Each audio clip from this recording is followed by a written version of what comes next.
Hey everyone, welcome to Knowledge Ignite. Today we will study about Kalinga War, Ashokas Dhamma, Ashokas Inscriptions and Ashoka's place in history. Okay, so let's start with the topic of Kalinga War. Kalinga is the name of the modern state of Odisha. Means the old name of Odisha was Kalinga. Ashoka fought this war of Kalinga and it is said that 1 lakh people were killed in this war, 1,50,000 people were captured and several lakhs perished. How? Maybe after the war, those who fought in the war, their families died without any source of income, without any food. In this way, several lakh people perished. The War of Kalinga was a turning point in Ashoka's life. Let's see how. It is said that the river flowing beside the battlefield turned red. It was visible as if instead of water, blood was flowing. So the war brought miseries and sufferings not only in the life of people, those who took part in the war, but other people as well, like Brahmanas, priests, Buddhist monks. Okay, it brought a great sufferings to so many people, which caused Ashoka much grief and remorse. It seems that the king was moved by the massacre in the war. The massacre was in a massive scale. Ashoka felt very bad by seeing the sufferings of people, their horrible condition after the war, and how they were dying without food. People were losing their family members and their cry. So Ashoka was hurt by it. So Ashoka decided to give up war. So he said that now he will abandon the policy of physical occupation, that is occupation of a territory by war. Okay, and instead of that he will adopt the policy of cultural conquest, that is winning people over through Dhamma. Dhamma is the Prakrit word for the Sanskrit term dharma. Okay, so now Ashoka said, I'll follow the policy of dharma and he will continue ruling. Now he also inscribed messages for the future so that his son, his grandson, means his next generation, will also follow the policy of dharma instead of following the policy of war. People of Kalinga were asked to obey the king, that is Ashoka, as their father. Ashoka appointed officials who propagated the principles of Dhamma, that is Dharma in Sanskrit. So these officials were appointed and their responsibility was to propagate the policy of Dhamma. Okay, what it is, how to follow, all these things. Now, according to some Buddhist inscriptions, Ashoka sent missionaries to Sri Lanka and Central Asia for the propagation of Buddhism. Okay, so he sent missionaries, he sent people to other countries to spread the teaching of Buddhism. Okay, he sent his daughter and son to Sri Lanka. Now, Ashoka appointed officials, and these officials were called Rajukas, who were given the responsibility of rewarding people and also to punish them. How? Means Ashoka, whatever messages or whatever instructions he has given through his messages to the people, so these officials were responsible for looking after that, whether they're following it properly or not. If they're not following, then they were given the authority to punish them and even reward people if they are doing something good. Now, this Ashoka's policy of Dhamma, how successful it was, we find it in the Kandahar inscription. Kandahar is in present-day Afghanistan. Okay, so Kandahar inscription speaks of the success of his Dhamma policy. How? The hunters and fishermen there, they gave up killing of animals and possibly they took to the settled agricultural life. So these are the things, how the orders or instructions of a king were so successful. These inscriptions tell us.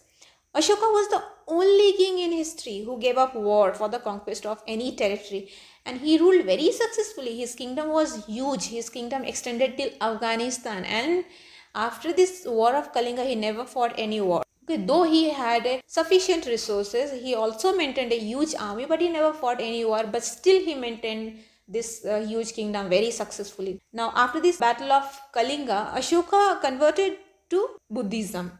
Okay. Now, Ashoka's Dhamma. Ashoka's Dhamma did not involve in the worship of any god, or it did not say to perform sacrifice. Sacrifice means nowadays we sacrifice some animals, some birds to our deities, to our gods. So Ashoka prohibited all these things. Okay, now he believed that just as the father tries to teach his children, it was his duty to instruct his subjects. Subjects means his people in the kingdom. So he said that just like a father tried to teach his children, so it was his duty to teach his subject, okay, as a father. Now there were many problems that troubled Ashoka, and he thought that it was his duty to solve all these problems. So now Ashoka appointed Dhamma Mahamatta, that is, who are these people? They were officials who went from place to place teaching about Dhamma to various social groups including women. His officials would also read out his messages inscribed on rocks, pillars to those who could not read it by themselves. So we have already learned about this, that Ashoka inscribed his messages on rocks and pillars, and he placed them in public places so that people can come and read his messages and get the message directly what the king is trying to say. But what about those people who were unable to read, who could not read by themselves? So for that also Ashoka appointed some officials who would go to those places and read out these messages to those people, so that each and every person of his kingdom will come to know about his messages. Now Ashoka also sent messengers to spread ideas about Dhamma to foreign lands. Not only in his kingdom but to foreign lands also he sent people as messengers to spread the idea about Dhamma. Foreign lands like Sri Lanka, Egypt, Greece. Now he arranged for medical treatment for both human beings and animals. Okay, at that time he was concerned about animals even. So he arranged for medical treatment for human beings as well as for animals. Ashoka disapproved of rituals, especially those which were followed by women. Even today we follow certain rituals, okay? So at that time, especially those rituals which are followed by women, he disapproved those. Okay, now he also forbade the killing of certain birds and animals. Means he did not allow. He said nobody can kill these certain birds and animals. Okay, and he also prohibited. There was a complete ban on the slaughter of animals in his capital. Which was his capital? Patliputra. So in Patliputra there was a complete ban on the slaughter of animals. Okay, great policy. Now Ashoka also prohibited social gatherings. Which type of social gatherings? Especially noisy social gatherings where people were involved in consumption of alcohol. So he prohibited all these things. Okay, now the broad objective of Ashoka's Dhamma was to preserve the social order. Order means going on the way the society is divided and its structure, its system. Okay, so he does not seem to preach sectarian faith. Here he was not preaching anything. He was just trying, his Dhamma was just trying to preserve the social order. Okay, now we can say this because Ashoka's Dhamma taught people to obey their parents, respect Brahmanas, respect Buddhist monks, and also to show mercy to slaves and servants. Be good to them. Okay. So these were the teachings of his Dhamma. Now Ashoka also taught people to live and let live. Means you also live and let other people also live properly, peacefully. Okay. Now he gave more importance on compassionate towards animals and others. He said, be good towards others and animals as well. His teachings were mainly for strengthening the family structure and the existing social classes. So, family structure. If the family structure is strong, okay, then the family will function in a smooth way. They will be happy. It will be a happy family. If a family is happy in this way, the society will be happy and peaceful. So, the teaching of his Dhamma was mainly to maintain this family structure and the existing social classes so that it runs very smoothly. Ashoka held that if people behaved in a proper way, they would attain heaven. Means if you are behaving properly, after death you will go to heaven. There are two places to go, hell and heaven. So if you are doing good things, you will go to heaven, and if you are doing bad things, you will go to hell. It is said. Okay, so now Ashoka's Dhamma said that if you are behaving well, then you will go to heaven. He never said that if you are behaving well, you will attain nirvana, which was the goal of Buddhism. Now Ashoka's inscriptions. Very important. Ashoka's inscriptions helped us to reconstruct his history. Okay. These inscriptions are 39 in number and are classified into major rock edicts, minor rock edicts, separate rock edicts, major rock pillars, minor rock pillars. Now these are very important. It is found almost in all over the country and also in other countries. We will read about it later. Now we can find Ashoka's name mentioned in the minor rock edicts found at 3 places in Karnataka and 1 place in Madhya Pradesh. Means in all the inscriptions, whatever number of inscriptions are there, Ashoka's name was not mentioned. His name is mentioned only in these places. 3 places in Karnataka and 1 place in Madhya Pradesh, and that too in minor rock edicts. In other inscriptions, his name is mentioned as Devanam Piya Piyadasi, which means dear to God. Means he said to himself, or he considered himself as dear to God. In every other inscriptions, he wrote his name as dear to God. Instead of his name, he wrote dear to God. Now we can find Ashoka's inscriptions mainly in 4 countries. Of course, India, then Nepal, Pakistan and Afghanistan. Altogether, Ashoka's inscriptions appear in 47 places and their total versions number in 182.